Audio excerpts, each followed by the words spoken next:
मी मुख्यमंत्र्यांची भेट घ्यायला आलो होतो. तब्येतीची चौकशी करण्याचा करायचा प्रयत्न होता माझा, परंतु आता सध्याला त्यांच्याकडे डॉक्टर उपस्थित आहेत. त्यांना ते चेक केलेलं आहे, त्यांना एक डोस दिलेला आहे आणि त्यामुळं मुख्यमंत्री आता आराम करतायत. डॉक्टरांनी त्यांना कम्प्लिटली बेड रेस्टचा सल्ला दिलेला आहे, म्हणून ते आता कुणालाही कुणाची भेट घेणार नाहीत, कुणाला भेटणार सुद्धा नाही. सर, जागा वाटपचा तिढा अजून सुटला नाही, अंतिम तयारी आझाद मैदानावर पाहायला मिळते. जागा वाटपचा तिढा हा फार किरकोळ गोष्ट आहे, तो आज किंवा उद्या सुटून जाईल. फक्त आता मुख्यमंत्र्यांच्या नावाची घोषणा करणं पक्षश्रेष्ठीचं बाकी आहे.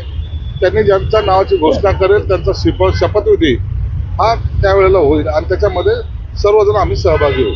अमित शहाकडून जे संभाव्य मंत्रिपदाचे उमेदवार आहेत त्यांचं रिपोर्ट कार्ड अमित शहाकडून मागवलं गेलं असं म्हणतात. रिपोर्ट कार्ड मागवणं ही प्रोसेसचा भाग आहे.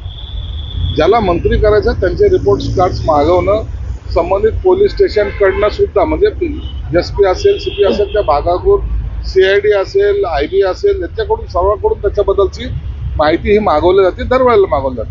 मग तशी मागवली असेल तर ते काही चुकीचं नाही.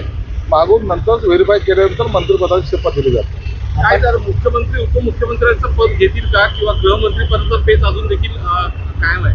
मुख्यमंत्री तब्येत चांगली होऊ द्या, त्यावर ते स्वतःच निर्णय घेतील. सर, आजारीपणाचा बहाणा हा फक्त शिंदे सरकारकडून केला जातोय असं विरोधकांचं म्हणणं आहे.